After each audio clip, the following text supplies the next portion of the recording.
I'm very excited because I wanted to do a little video to introduce you to my current sponsor, Safie. Don't go anywhere. This is a really fun little, well, it's a little bit fun. It's always fun with me. I mean, let's be honest.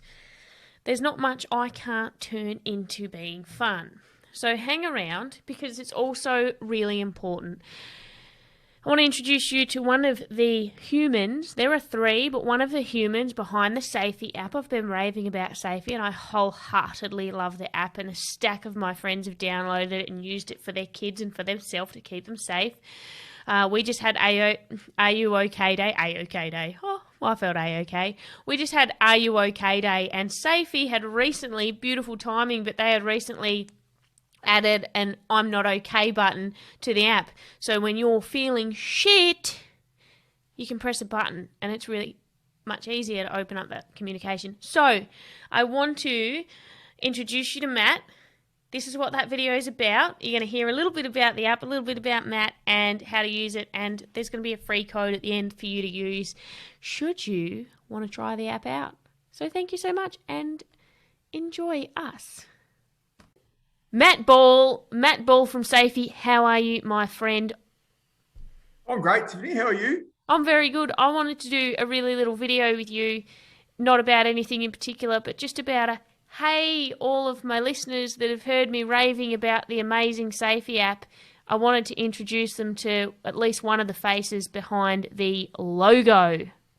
Thanks, Tiff. So, I'm one of the founders. My name's Matt Ball with Ross Speezer and Chris Jonker, and we're really proud to be associated with you and the amazing work you've been doing on your podcast, the work you do to help people grow, and we feel like it's a really good relationship with us because we're all about trying to help people just be safer.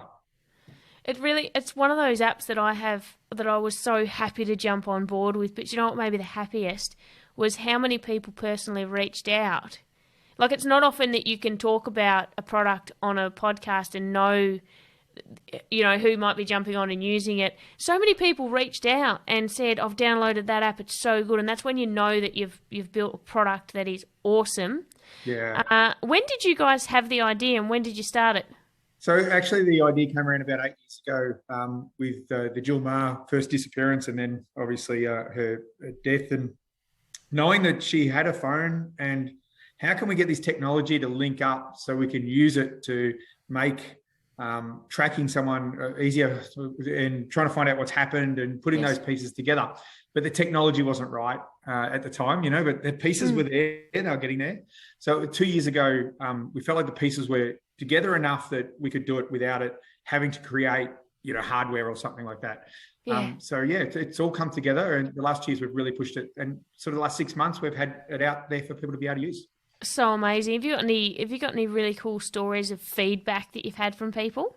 Actually, most of the feedback at the moment, thankfully, has been funny feedback, as in someone hasn't had to use it for serious things, but it's when the awkward button, the old awkward button's getting used. Yeah, and testing it, the first time they put it on and they put mum's number in there or something, and the person doing it might be already 30, so mum's probably like 70, and they've pressed it, and mum's rung them, what the hell's going on? Are you okay? You're like, oh yeah, I was just setting this up, mum, But that's also really good because it's no fear of it going to the police, as in they're not taking anyone's time up or distracting anyone.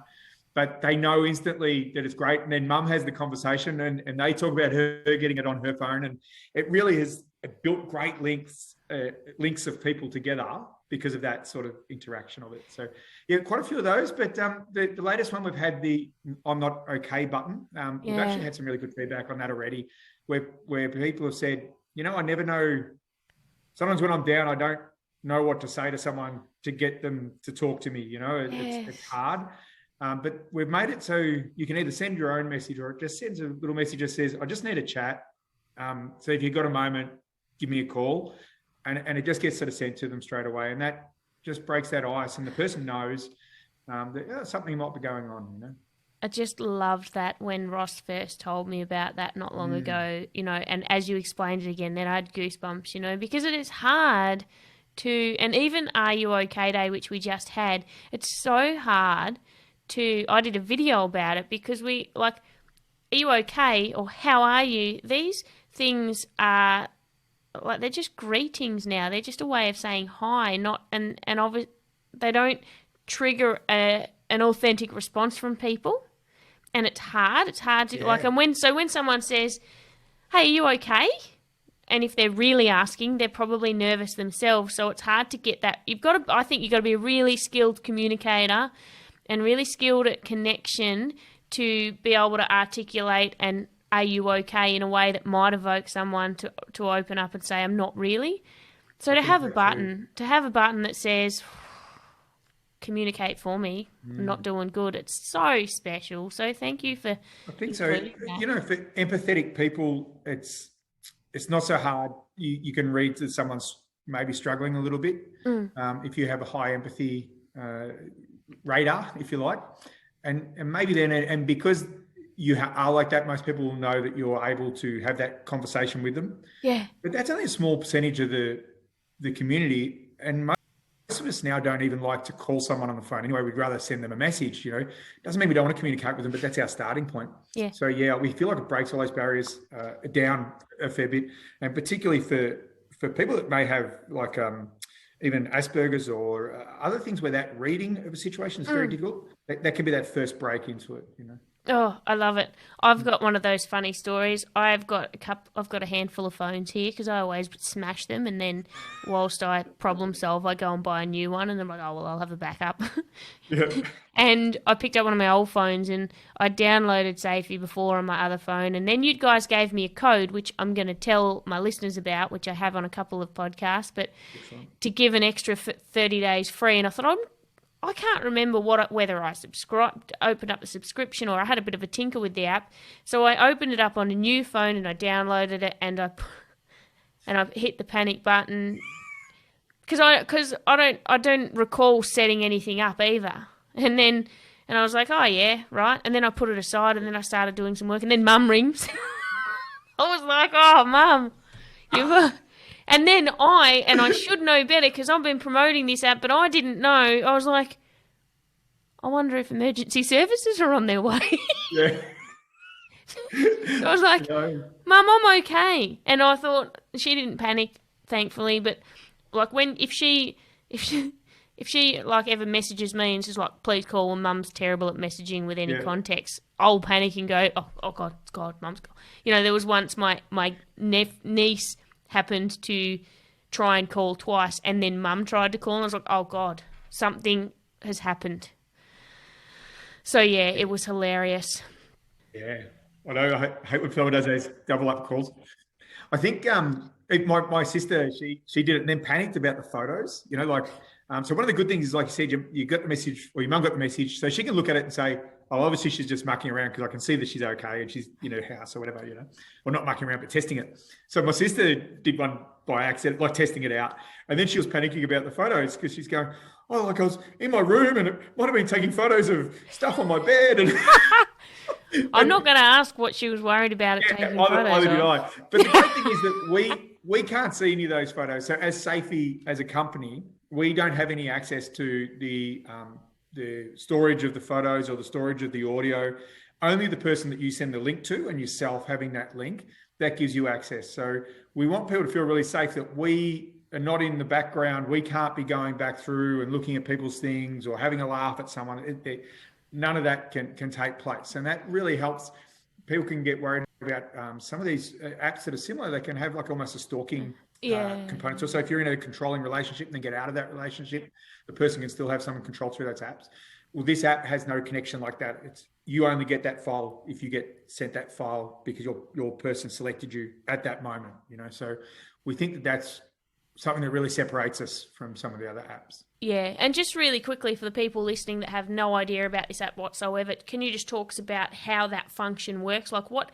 So I hit the panic button. You tell me, like I don't know anything. What happens? Yeah, so it really quickly, when you hit the panic button, as soon as it's pressed, it starts taking burst photos from the front camera and the back camera of your phone, and it also starts recording audio sound, and they're instantaneously sent out to the cloud to a server. SMS is sent straight away to your friend that says that you've alerted the panic button and that can they press this to see what's going on, and then they'll press the link, take them straight seeing the photos as they're downloading. So they'll just keep refreshing in there, as well as the location that the person's at and the audio streams that are coming through as well. So video we found was too slow. We couldn't burst it up to the cloud fast enough. So we would have had to have waited maybe a minute, 30 seconds before we could send the alert. We didn't want that time to take place. We wanted the alert to be instant. So yes. That's pretty much as simple it is. And then as soon as you stop it, you have to put in your PIN number. So someone can't take the phone from you and just press stop. Or even if it gets thrown down on the ground, it will keep recording that information until you actually activate the PIN number to stop it, which has also created some funny instances. Oh, I'm wondering if my phone's still taking burst photos and sending to the cloud. If the app gets closed, so if you shut your phone on the side, then it can't take any photos or record. But as soon as it reopens, it will start up again straight away. So until that PIN number's put in, it'll keep restarting if you open the app. So again, the idea of that is if I steal the phone from you and take it, or I shut your phone down and steal it, if it ever gets opened again, then that information will still go to the cloud. So you will still have a way to give the police information about what happened, even if the worst case scenario happens. Wow. Can you tell me how I right now go back and check? How do I now access from that moment when I accidentally panicked my mother? Yeah. How do I access those files? So if you go into your profile section on the app, so there's 3 little buttons across the bottom. Yep. One says home, one says I'm not okay. And I might just turn that off. Ring, ring. I didn't know I had it set up so many rings.